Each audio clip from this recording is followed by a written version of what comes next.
Students நம்ம இப்போ பாண்டியா டைனாசிட்டியில் ட்ரேட் எப்படி கண்டக்ட் பண்ணாங்க அப்படிங்கிறத பார்த்துட்டு இருந்தோம். இதில் அந்த ட்ரேட் நடக்கிறப்ப the place where the trade is conducting is call அங்காடி.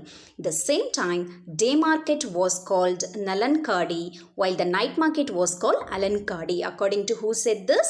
Saint poet Ilango in Silapadigaram. That is Madurai Kanchi, he explained. He described also Madurai as Iruperu name. That is, the meaning is sleepless city. That is, always business activities will be going on. So, நம்மளே கேள்விப்பட்டிருப்போம் மதுரை வந்து தூங்கா நகரம், அதாவது எப்பவும் பிஸியாக பிரிஸ்காக இருக்கும், எப்பவுமே business activities நடந்துக்கிட்டே இருக்கும். So next we are going to see the coastal trade in ancient Tamil Nadu. கரையோர பகுதிகளில் எப்படி ஏன்ஷியன்ட் தமிழ்நாட்டில் ட்ரேட் நடந்தது அப்படிங்கிறத பற்றி பார்ப்போம். So big cities like Poompuhar had the Maruvurpakkam, that is inland town, and Pattinappakkam coastal town, அதாவது கரையோர பகுதிகளில் had markets and bazaars where many merchants met one another for the purpose of, அங்கே பார்த்தோம் அப்படின்னா நிறைய merchants வியாபாரிகள் வந்து they will met one another for what purpose? Buying or selling different kinds of commodities and foodstuffs. Ports like Tondi, Korkai, Puhar and Musiri where always seen is இந்த பிளேசஸ்லாம் பார்த்தீங்கன்னா எப்பவுமே எப்படி இருக்கும், பிஸி மார்க்கெட்ஸ் இருக்கும், ஆக்டிவிட்டீஸ் ஆஃப் இம்போர்ட்ஸ் எக்ஸ்போர்ட்ஸ் ஏற்றுமதி இறக்குமதி நடந்துகிட்டே தான் இருக்கும். In such a brisk trade, இந்த மாதிரி பிரிஸ்காக ட்ரேட் நடந்துட்டு இருக்கிறப்போ people of the coastal region engaged themselves in coastal trade, அதாவது அவங்க கரையோர பகுதியில் இருக்கிற மக்கள் வந்து they will be engage in coastal trade and developed intercontinental trade also, அதாவது மற்ற கான்டினென்ட்ஸில் இருக்கிற பீப்புள் கூடயும் ட்ரேட் வந்து they will conduct. These people were engaged in fishing also. கரையோர பகுதிகள்னாவே நார்மலாக நம்ம பார்த்தோன்னா பீப்புள் இதில் எங்கேஜ் ஆகிருப்பாங்க, ஃபிஷிங், பியர்ஸ் முத்துக்கள், கான்ச்சஸ் அண்ட் சால்ட்ஸ் ப்ரொடியூஸ் பண்ணுவாங்க. And also they need ships, கண்டிப்பாக உங்களுக்கு ஷிப்ஸ் அப்படிங்கிறது போட்ஸ் இதெல்லாம் வேணும். இதில் பார்த்தோம் அப்படின்னா தட் இஸ் போட்ஸ் லைக் படகு, திமில், தோணி, அம்பு, ஒடம்புனை எக்ஸட்ரா வேர் யூஸ்ட். இதெல்லாம் எதுக்கு யூஸ் பண்ணாங்க? To cross river for domestic trade, அதாவது வித்தின் த கண்ட்ரிக்குள்ளே இருக்கிற டொமஸ்டிக், அது டொமஸ்டிக்னா வித்தின் த கண்ட்ரி, அதாவது என்ன சொல்கிறதுனா கரைக்குள்ளே இருக்கிறது, தட் இஸ் கரை தாண்டி போகாமல் நம்மளுடைய பிளேஸ்லேயே இருக்கிறது, டொமஸ்டிக் ட்ரேடுக்கு இதெல்லாம் யூஸ் பண்ணாங்க. While for crossing oceans cross பண்ணி ஃபாரின் ட்ரேட் கண்டக்ட் பண்ணுறதுக்கு என்னென்ன யூஸ் பண்ணாங்க அப்படின்னா கலம், மரக்காலம், வங்கம், நவை, இதெல்லாம் வந்து these rules the types of boats, இதெல்லாம் ஷிப்ஸ், இதெல்லாம் யூஸ் பண்ணி ட்ரேட் கண்டக்ட் பண்ணாங்க. யார்? Coastal people. Next we are going to see role of the government during ancient Tamil Nadu. So இந்த ட்ரேட் நடந்துட்டு இருக்கிறப்போ நம்ம கவர்மெண்ட்டோட ரோல் எப்படி இருந்தது அப்படிங்கிறத we will see. Foreigners who transacted business were known as, நம்ம ஃபாரினர்ஸ் வந்து நம்ம கூட டிரான்சாக்ஷன் வச்சிட்டாங்க, business transactions, they were known as யாவனர்ஸ். Arabs who traded with Tamil were called ஜோநகர், அதாவது அரப் பீப்புளும் நம்ம கூட பிஸ்னஸ் கான்ட்ராக்ட்ஸ் வச்சுட்டாங்க, அவங்க பேர் ஜோநகர். பட்டினப்பாலை praised, பட்டினப்பாலையில் என்ன சொல்கிறாங்கன்னா Kaveri Poompattinam or as a city where various foreigners of high civilization speaking different languages assembled to transact business with the support of the kingdom. அதாவது காவேரி பூம்பட்டினம் வந்து ஒரு பிக் சிட்டி, பட் ஃபாரினர்ஸ் வந்துட்டு என்ன அப்படின்னா டிஃப்ரெண்ட் லாங்குவேஜஸ் பேசுகிற எல்லா ஃபாரினர்ஸுமே வந்துட்டு பிஸ்னஸ் டிரான்சாக்ஷனுக்கு அந்தந்த கிங்டமோட சப்போர்ட்டில் டிரான்சாக்ஷன்ஸை ட்ரேட் டிரான்சாக்ஷன்ஸ் கண்டக்ட் பண்ணாங்க. So the role of state in trade, அதாவது ஒவ்வொரு ஸ்டேட்டும் எப்படி வந்து அவங்களுடைய ட்ரேடுக்கு ஹெல்ப் பண்ணாங்கன்னா two aspects, namely infrastructure, adequate infrastructure, அந்த ட்ரேடை நம்ம தக்க வச்சுக்கணும், சஸ்டைன் அப்படின்னா தக்க வச்சுக்கிறது, இன்ஃப்ராஸ்ட்ரக்சர்னா உள்கட்டமைப்புகள், இது வந்து and also administrative machinery for taxation, tax அப்படிங்கிறது உங்களுக்கே தெரிஞ்சிருக்கும், whatever goods we are exporting ஒரு இம்போர்ட்டிங் ஒரு வாட் எவர் ப்ரொடியூசிங், நமக்கு வந்து அந்த டாக்ஸ் பேமெண்ட் அப்படிங்கிறது ஒன்று இருக்கும். ஸோ அதில் என்ன அப்படின்னா அந்த ஸ்டேட்டுக்கு வந்து அந்த இது எல்லா அட்மினிஸ்ட்ரேட்டிவ் பவர்ஸ், மிஷினரி, எல்லா விதமான உள்கட்டமைப்புகள், infrastructure facilities, administrative for taxation எல்லாமே அவங்க வந்து என்னவா இருக்கணும் அப்படின்னு பார்த்தோம்னா they have to play an important role. Who? The state. It is vested with the state government. So during the சங்கம் பீரியடில் பார்த்தோன்னா ஆல்ரெடி நம்ம வந்து பார்த்துருக்கோம் சங்கம் பீரியடில் ட்ரேட் எப்படி நடந்தது அப்படின்ட்டு. மெயின் ட்ரேட் ரூட்ஸ் பார்த்தோம் அப்படின்னா வேர் பாசிங் த்ரூ திக் ஃபாரஸ்ட். அப்போல்லாம் வந்துட்டு that is either oceans coastal areas use பண்ணுவாங்க. மெயின் லேண்ட் அப்படிங்கிறது அதாவது பிளெயின் லேண்ட்ஸ் ரோட்ஸ் அந்த மாதிரியான விஷயங்கள் எதுவுமே இருக்காது. ஸோ என்ன யூஸ் பண்ணாங்க அப்படின்னா மெயின் ரூட்ஸ் வந்து திக் ஃபாரஸ்ட் வழியாக நல்ல ஒரு அடர்ந்த காடுகள் வழியாக தான் போவாங்க. So passing thick forest over Western Ghats. The state தான் வந்து அப்போ வந்து கேரவன்ஸ் நம்ம ஆல்ரெடி பார்த்தோம் இல்லையா, மர்ச்சன்ட்ஸ் எதில் போவாங்க, கேரவன்ஸ் யூஸ் பண்ணுவாங்க. அவங்க வந்து ராபர்ஸ் வைல்ட் அனிமல்ஸ் எல்லாம் ஃபாரஸ்ட்குள்ளே போகிறப்போ அவங்க விலை மதிப்பு இல்லாமல் பொருட்கள்லாம் கொண்டு போவாங்க. So they have to protect themselves from the wild animals and also robbers means திருடர்கள். ஸோ அதுக்காக யார் ப்ரொடெக்ஷன் கொடுப்பாங்க, ஸ்டேட் கவர்மெண்ட் தான் வந்து they will give protection for the traders. So இதில் பார்த்தோம் அப்படின்னா main roads known as peruvazhi were built for surface transportation. அதுக்கப்புறம் தான் வந்து பெருவழி அதாவது மெயின் ரோட்ஸ் வேணும் அப்படின்ட்டு அவங்க டிசைட் பண்ணி மெயின் ரோட்ஸ் வந்து சர்ஃபேஸ் டிரான்ஸ்போர்ட்டேஷன் அப்படின்னா ரோட்ஸ் யூஸ் பண்ணி டிரான்ஸ்போர்ட்டேஷன் ஸ்டார்ட் பண்ணாங்க. Beside state expanded infrastructure for shipping and also இது மட்டும் இல்லாமல் சர்ஃபேஸ் டிரான்ஸ்போர்ட்டேஷன் மட்டும் இல்லாமல் நம்ம ஸ்டேட் என்ன பண்ணாங்க அப்படின்னா state expanded infrastructure that is உள்கட்டமைப்புகள்னு சொன்னேன் இல்லையா. ஸோ அந்த இன்ஃப்ராஸ்ட்ரக்சர் ஃபெசிலிட்டிஸ் எதுக்கெல்லாம் பண்ணாங்கன்னா ஃபார் ஷிப்பிங் ஆல்சோ போர்ட்ஸ் துறைமுகம் அமைக்கிறது, லைட் ஹவுஸ், வேர் ஹவுசஸ் அப்படின்னா என்ன அப்படின்னம்னா நம்ம வந்து சில கூட்ஸை வந்து நம்ம கோஸ்டல் ஏரியாஸ்க்கே கொண்டு போய் சேல் பண்ணணும். தட் இஸ் நம்ம கோஸ்டல் தாண்டி போய் அந்த கூட்ஸை வந்து நம்ம ட்ரேட் பண்ணணுன்னாலும் சில கூட்ஸ் எல்லாம் வந்து ஸ்டோர் பண்ணி வச்சுட்டு அதுக்கப்புறமா ஒரு நாள் 2 நாளில் ஷிப்பிங் போகும். ஸோ அந்த மாதிரியாக ஸ்டோர் பண்ணி வைக்கிற பிளேஸுக்கு பேர் தான் என்ன அப்படின்னா வேர் ஹவுஸ். ஸோ இந்த மாதிரியான ஃபெசிலிட்டிஸ் எல்லாம் நம்ம ஸ்டேட் கவர்மெண்ட்ஸ் வந்து they have provided. Many such ports were developed during the இது எல்லாமே போர்ட்ஸ் இந்த டெவலப்மெண்ட்ஸ் எல்லாம் எப்போ நடந்தது அப்படின்னா during Sangam period. Kaveri Poompattinam was a chief port of the kingdoms. யார் யாருக்கு அப்படின்னா ஆஃப் சோலாஸ், while நாகப்பட்டினம், மரக்கானம், அரிக்கமேடு இதெல்லாம் யாருக்கெல்லாம் ஸ்மால் போர்ட்ஸ் இதெல்லாம் ஈஸ்டர்ன் கோஸ்டல் சைடில். Similarly Pandyas developed Korkai, Saliyur, Kayal, Marungur Pattinam and Kumari for foreign ட்ரேடுக்கு இதெல்லாம் யூஸ் பண்ணிக்கிட்டாங்க இந்த பிளேசஸ்லாம்.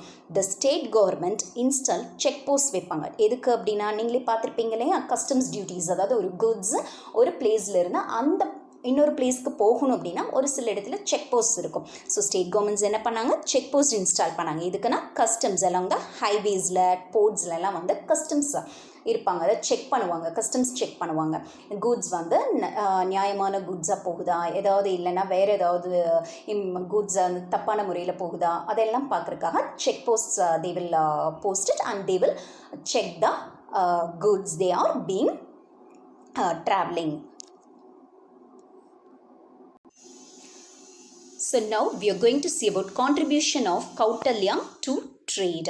Kautilya's Arthashastra describes economy in Mauryan time. Kautilya is nothing but Chanakya. He was an ancient Indian teacher, great advisor. அப்புறம் வந்து இதுக்கு எப்படி கான்ட்ரிபியூட் பண்ணியிருக்காங்க அப்படின்னு பார்த்தா this brought out history of marketing practiced some 2000 years ago முன்னாடி. According to Kautilya, trade அப்படின்னு பார்க்குறப்போ மிடீவியல் இந்தியாவில் பார்த்தோம்னா ஒரு சென்ட்ரலைஸ்டு ட்ரேட். நம்ம இந்தியாவில் பார்த்தோம்னா சென்ட்ரலைஸ்டு ட்ரேட் அப்படின்னா என்னென்னா since the commodities produced could not be sold in the location of production. அதாவது நம்ம ப்ரொடியூஸ் பண்ணுற கமாடிட்டியை நம்ம எங்கே ப்ரொடியூஸ் பண்ணுறோமோ அங்கே வந்து சோல் பண்ண முடியாது, செல் பண்ண முடியாது. என்ன பண்ணணும் அப்படின்னா the state designated certain places for selling the commodities. அதாவது நம்ம ப்ரொடியூஸ் பண்ணுறது ஒரு இடத்துலையா இருக்கும், நம்ம ஸ்டேட் அதை எங்கே செல் பண்ணணும் அப்படிங்கிறத வந்து அவங்க தான் டிசைட் பண்ணுவாங்க. So it Levitt duties on goods brought into the city. So நாம் இப்போ ஃபார் எக்ஸாம்பிள் ஃபார்மர்ஸ் வந்துட்டு நம்மளே பார்க்குறோம், அக்ரிகல்ச்சர் ப்ராடக்ட்ஸ் எல்லாம் வந்து அவங்க வில்லேஜஸ்லாம் ப்ரொடியூஸ் பண்ணுறாங்க. அங்கிருந்து இங்கே அந்த கூட்ஸை வந்து சிட்டிக்குள்ளே கொண்டு வரணும்னா என்னது, they have to pay the duties levy பண்ணுவாங்க அந்த கூட்ஸ்க்கு. Only certain merchants were authorise to engage in trade. அதே மாதிரி என்ன பண்ணுவாங்க அப்படின்னு பார்த்தோம்னா சில பேர் மட்டும்தான் அந்த ட்ரேட் ஆக்டிவிட்டீஸில் என்கேஜ் பண்ணணும் அப்படின்னு சொல்லுவாங்க. கூட்ஸ்க்கு டியூட்டிஸும் லெவி பண்ணுவாங்க, அதே மாதிரி பிளேஸும் ஃபிக்ஸ் பண்ணுவாங்க கவர்மெண்ட்டாக. இதில் ஃபிக்ஸ் பண்ணுறது யாருன்னா chief controllers of state trading. So the profit margin allowed for traders ranged between 5% for indigenous goods and 10% for imported goods. அதாவது என்ன அப்படின்னா அந்த ட்ரேட் பண்ணுறாங்க இல்லையா, அவங்களுக்கு எப்படி ப்ராஃபிட் வந்து மார்ஜின், அதாவது இவங்களுக்கு இவ்வளோ ப்ராடக்ட்ஸ்க்கு இவ்வளோ ப்ராஃபிட் அப்படிங்கிறது என்ன, ட்ரேடர்ஸ்க்கு ப்ராஃபிட் இருந்தால் தான் they will produce the goods and they will sell the goods everything. So அது என்னன்னா between 5% for indigenous imported goods அப்படின்னா நம்ம வந்து அதை வந்து இறக்குமதி பண்ணணும் குட் அப்படின்னா அதுக்கு 10%, indigenous good அப்படின்னா அதுக்கு வந்து என்ன அப்படின்னு பார்த்தீங்கன்னா 5%. indigenous goods அப்படின்னு பார்த்தீங்கன்னா என்னென்னா இப்போ ஃபார் எக்ஸாம்பிள் நம்ம இதிலே கவர்மெண்ட் வந்து சில காமன் குட்ஸ் இருக்குது, சுகர், வீட், இந்த மாதிரியான ஐட்டம்ஸ் எல்லாம் இருக்குது. ஸோ இதுக்கெல்லாம் பார்த்தீங்க அப்படின்னா கவர்மெண்ட்டே வந்து ஒரு லோ ஃபிக்ஸ் ப்ரைஸ் வந்து ஃபிக்ஸ் பண்ணுவாங்க. பெட்ரோல் இதுக்கெல்லாம் ஒரு ஃபிக்ஸ் ப்ரைஸ் இருக்கும். ஸோ இந்த மாதிரியான குட்ஸ் வந்து என்ன அப்படின்னு பார்த்தீங்கன்னா இண்டிஜீனியஸ் குட்ஸில் வந்துடும். So import of foreign goods were encouraged. அதே மாதிரி என்ன பண்ணாங்க அப்படின்னா நம்ம மக்களோட ஓடியுமே standard of living is nothing but the மக்களோட வாழ்க்கை தரம் அது உயர்த்தணுங்கிறதுக்காக what they have done is the import foreign goods. Foreign குட்ஸையும் உள்ள வந்து இம்போர்ட் பண்ண ஆரம்பிச்சிட்டாங்க. Kautilya gave importance for the state in relation to treasury, taxation, industry, commerce, agriculture and conservation of natural resources. அவரோட பீரியட்ல இது எல்லாத்துக்குமே he gave importance.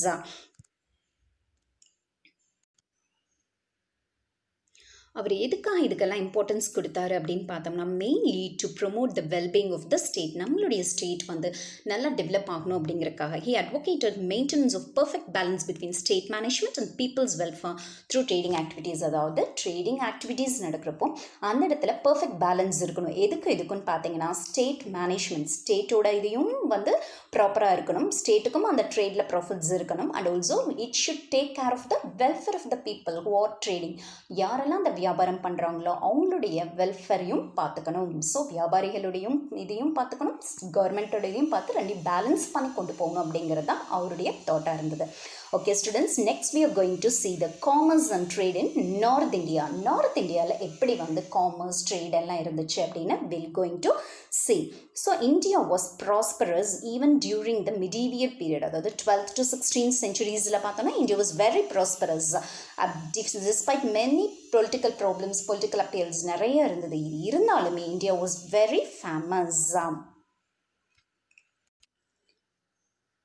So dense ஃபாரஸ்ட்டில் நம்ம ஆல்ரெடி பார்த்தோம், டென்ஸ் ஃபாரஸ்ட், திக் ஃபாரஸ்ட்டில் ட்ரேட் நடக்கும். அண்ட் ஹெல்ப்டு ட்ரேடர்ஸ் அந்த கமர்ஷியல் கேரவன்ஸ், அதாவது ஒரு பிளேஸ்லேருந்து இன்னொரு பிளேஸ்க்கு அவங்க ஃபாரஸ்ட் வழியாக தான் ஃபர்ஸ்ட் போயிட்டு இருந்தாங்கன்னு பார்த்தோம். So to help them the governments they have taken many steps. Alauddin Khilji brought the price to a very low level. அதாவது அந்த லோ எப்னா ரொம்ப லோ லெவலுக்கு அந்த ப்ரைஸை கொண்டு வந்தாங்க, அதாவது அந்த குட்ஸோட selling price. He encouraged import of foreign goods from Persian subsidies goods. என்ன பண்ணிட்டாங்க அப்படின்னா ஹி என்கரேஜ்டு ஃபாரின் குட்ஸ், நம்ம ஃபாரின் குட்ஸ் இம்போர்ட் பண்ணோம் அப்படின்னு சொல்லி அதை என்கரேஜ் பண்ணாங்க. Arabs were dominant players in India's foreign trade. இந்தியாவுக்கும் ஃபாரினுக்கும் நடந்த ட்ரேடில் இதில் அரப்ஸோட இன்ஃப்ளூயன்ஸும் என்னவா இருந்தது, அதிகமாக இருந்தது. So they never discouraged Indian traders like Tamils and also Gujaratis, etc. The trade between the coastal ports were in the hands of Marwaris and Gujaratis. Coastal ports la main trade வந்து யார் கையில் இருந்ததுன்னு பார்த்தோம்னா Marwaris and Gujaratis. The overland trade with Central and West Asia was vested in the hands of Multanis, who were Hindus, and Khorasanis, who were Afghans, Iranians and so on. So எல்லா பீப்புளுமே வந்து என்னது trading ஆக்டிவிட்டீஸில் participate பண்ணியிருந்தாங்க. During Sultanate period, trade flourished due to the establishment of currency system based on silver and copper. அதாவது என்னென்னா sultanate பீரியடில் பார்த்தோன்னா trade ரொம்பவே flourish ஆகிருந்தது, அதாவது ரொம்ப வளர்ச்சி அடைஞ்சு ரொம்ப இதாக இருந்தது. அப்போ எதனால் அப்படின்னு பார்த்தீங்கன்னா ரீசன் இஸ் கரன்சி சிஸ்டம். என்ன டைப் ஆஃப் கரன்சி யூஸ் பண்ணி ட்ரேட் பண்ணாங்கன்னா based on silver and copper. Moorish traveler described the teeming market of big cities in the Gangetic Plains, Malwar, Gujarat and South India. The important trade centers என்னென்னு பார்த்தீங்கன்னா Delhi, Mumbai, Ahmedabad, Sonargun, ஜனப்பூர், லாகூர் and சோவன். இதெல்லாம் வந்து என்ன அப்படின்னு பார்த்தீங்கன்னா big cities. கேன்ஜெட்டிக் பிளைன்ஸில் வந்துட்டு that is important trade சென்டர்ஸாக இருந்தது. நம்ம நார்த் இந்தியா இதில் தானே பார்த்துட்ருக்கோம். ஸோ இதெல்லாம் வந்து ட்ரேடிங் சென்டர்ஸ், அதாவது வியாபார ரீதியாக ஒரு என்னது சென்டர் பிளேஸஸாக இருந்துக்கிட்டு இருந்தது. The burgeoning foreign trade led to the development of marketplace in the towns and villages. அதே மாதிரி இந்த ஃபாரின் ட்ரேட் உள்ள வரப்போ டெவலப்மெண்ட்ஸ் எதில் நடந்தது அப்படின்னா market place in villages and towns were also developed. So India's handcraft commanded a good foreign market. நம்ம இந்தியாவுடைய ஹேண்டிகிராஃப்ட் மார்க்கெட்டுக்கு அங்கே ஃபாரினில் வந்துட்டு ஒரு நல்ல வரவேற்பு இருந்தது. ஸோ இந்தியா இம்போர்ட்டட் என்னென்னா நம்ம இம்போர்ட் மீன்ஸ் இறக்குமதி பண்ணோம் அப்படின்னா horses, dry fruits, precious stones, விலைமதிப்பில்லாத கற்கள், glasswares, high grade textiles, raw silks, corals, scented oils, velvets, etc. எங்கிருந்து அப்படின்னு பார்த்தோம்னா எந்த ஃபாரின் கண்ட்ரீஸில் from Kabul, Arabia, Europe, West Asia and China. அதே மாதிரி இந்தியன் ப்ராடக்ட்ஸ் எல்லாம் நம்ம எக்ஸ்போர்ட் பண்ணோம். தட் இஸ் என்ன பண்ணோம் அப்படின்னா ஏற்றுமதி பண்ணோம். என்னென்ன ப்ராடக்ட்ஸ் தட் இஸ் எங்கெங்க அப்படின்னு பார்த்தீங்கன்னா to East Africa, Malaya, China and forest. Trade was conducted through overland routes. அதாவது ஓவர்லேண்ட் ரூட்ஸில் லேண்ட் ரூட்ஸில் தான் நடந்தது. வித் யாரு கூட அப்படின்னா Afghanistan, Central Asia and Persia. India conducted foreign trade via land route with Quetta, Khyber Pass, Iraq and Bukhara. The traders of Malabar, Gujarat and foreign settlers in the ports of மெயினாக பார்த்தீங்கன்னா இந்த மலபார் இந்த ஏரியாவில் வந்து coastal areas of Calicut, Khambat and Mangalore கண்ட்ரின major business sector port cities எல்லாம் நாம் யூஸ்வலாக என்னென்னு சொல்லுவோம் துறைமுக பகுதிகள். That is port cities, coastal areas. எங்கேயும் வந்து நம்ம என்ன பண்ணோம் ட்ரேட் வந்து we have conducted. ஸோ நம்ம என்ன பார்த்தோம் இவ்வளோ நேரம் வந்துட்டு that is what are the trading activities in North India. Now we are going to see trade with our trade, that is our country trade with Rome, China and Europe. So first Roman and Greek traders frequented the ancient Tamil country and forged trade relationship with ancient kings. நம்ம first என்ன பண்ணாங்கன்னா Roman Greek எல்லாம் நம்மளோட ancient Tamil Kings யார் யார் கூட Pandyas, Cholas and சேரா dynasties கூட ட்ரேட் கண்டக்ட் பண்ணாங்க. இதில் ஆல்ரெடி நம்ம என்ன பார்த்துருக்கோம் ட்ரேட் வித் எப்படி நடக்கும் ட்ரேட் பாண்டியா டைனாசிட்டியில் அப்படிங்கிறதையும் we have seen now. So Cholas had a strong trading relationship with Chinese Song dynasty. அதாவது சைனாவோட சாங் டைனாசிட்டி கூட யாருக்கு ட்ரேட் ரிலேஷன்ஷிப் ஸ்ட்ராங்காக இருந்தது? Cholas. The Cholas conquered the Sri Vijaya Empire of Indonesia and Malaysia to secure a sea trading route to China. Cholas என்ன பண்ணாங்க அப்படின்னா Sri Vijay empire of Indonesia கிட்டையும் மலேசியா கிட்டையும் ஒரு சி ட்ரேடிங் ரூட், அதாவது யார் கூட ட்ரேட் பண்ணுறதுக்கு சைனா கூட கடல் வழி வியாபாரம் பண்ணுறதுக்காக ரூட் சி ரூட் வந்து என்ன பண்ணாங்க அப்படின்னா they have developed. During the 16th and 18th centuries India's overseas trade பார்த்தோம் அப்படின்னம்னா expanded due to trading with European companies. So the discovery of new all sea routes பார்த்தோம்னா அதுக்கப்புறம் பார்த்தீங்கன்னா கொஞ்சம் கொஞ்சமாக ஃபாரினர்ஸ் வந்து நம்ம கண்ட்ரீஸில் ஆல்ரெடி நம்ம ஹிஸ்ட்ரியில் பார்த்துருப்போம். That is Portuguese, Spanish, touch எல்லாருமே உள்ளே வர ஆரம்பித்தாங்க. ஸோ அந்த மாதிரியான ஒரு சுச்சுவேஷனில் நிறைய சி ரூட்ஸ் வந்து ஃபவுண்ட் அவுட் பண்ணாங்க. From Europe to India via Cape of Good Hope by Vasco da Gama had far-reaching impact on the civilized world. So எல்லாருமே அப்பா ஒரு சி ரூட் கண்டுபிடிச்சப்ப ரொம்ப ஆச்சரியமாக பார்க்க ஆரம்பித்தாங்க. The arrival of Portuguese in India was followed by the advent of European communities. எப்போ Portuguese வந்து இந்தியாவுக்கு ட்ரேட் பண்ண வந்தாங்களோ அப்போவே யூரோப்பியன் கம்யூனிட்டிஸ் வந்து உள்ள வர ஆரம்பிச்சிட்டாங்க. India's maritime trade was a monopolised one. Maritime trade means it is a trade in the marine area, that is seas and oceans. So at one stage of the global trade share of 55%, which is just 2% in the என்னவா இருந்தது 21st centuryல, the European merchants who came to India were not only individual merchants. அவங்க வந்து தனியாக individual merchants மட்டும் இங்கே அவங்க individual மெர்ச்சன்ட்ஸாக மட்டும் உள்ளே வர கிடையாது. That is they have came along with the representation of their governments. They gained a strong foothold in India's maritime trade by virtue of their strong naval power. அவங்களுடைய naval power எவ்வளோ இருந்தது? ரொம்ப ஸ்ட்ராங்காக இருந்தது. அப்போ அதனால தான் அவங்களால நம்ம கடல் வழி பயணத்தில் உள்ள நுழைய முடிஞ்சுது. So in course of time their commercial motives turned into territorial ambition. அதாவது ஃபர்ஸ்ட் கமர்ஷியல் பிஸ்னஸ்க்காக தான் உள்ளே வந்தாங்க அப்படின்னு இருக்க போக திருப்பியும் அவங்களோட மோட்டிவ் அப்படியே நம்மளுடைய வெல் அண்ட் வெல்த் பார்த்துட்டு that is it was turned into a territorial ambition. Like East India Company எப்படி நம்மளை கேப்சர் பண்ணி பிரிட்டிஷ் எம்பையர் வந்து இங்கே வந்து நம்மளை வந்து ஆள ஆரம்பித்தாங்களோ அதே மாதிரி இவங்களுடைய தாட்ஸும் அதுலேயே தான் இருந்தது. அப்படி பார்க்குறப்போ நம்ம டெக்ஸ்டைல் ஷிப் பில்டிங்லாம் பார்த்தோம் அப்படின்னா நேம் அண்ட் ஃபேம் நம்மளுடைய கண்ட்ரியில் எப்பவுமே 17th and 18th centuryயில் நம்ம நல்ல பேர் வாங்கியிருந்தோம். இதில் டெக்ஸ்டைல் அண்ட் ஷிப் பில்டிங்கில் Britishers gradually abolish princely order இந்த இந்தியன் டெரிட்டரிஸ். ஸோ அதை வந்து என்ன பண்ணாங்க அப்படின்னா அந்த ஆர்டர்ஸ்லாம் கிராஜுவலாக they have reduced. Thus demand for Indian goods அப்படியே என்ன ஆரம்பிச்சது, it was declined. So Britishers put in place policies. அவங்க வந்து என்ன பண்ண ஆரம்பித்தாங்க அதுக்கப்புறம் அப்படின்னு பார்த்தோன்னா, they have given restrictions. Export இவ்வளோ பண்ணணும், அதுக்கு ப்ரொஹிபிஷன்ஸ் தடைகள், இந்த மாதிரியான இந்தியன் டெக்ஸ்டைல் குட்ஸ்க்கு இதுக்கெல்லாம் வந்து தே ஹாவ் ரெஸ்ட்ரிக்டடா.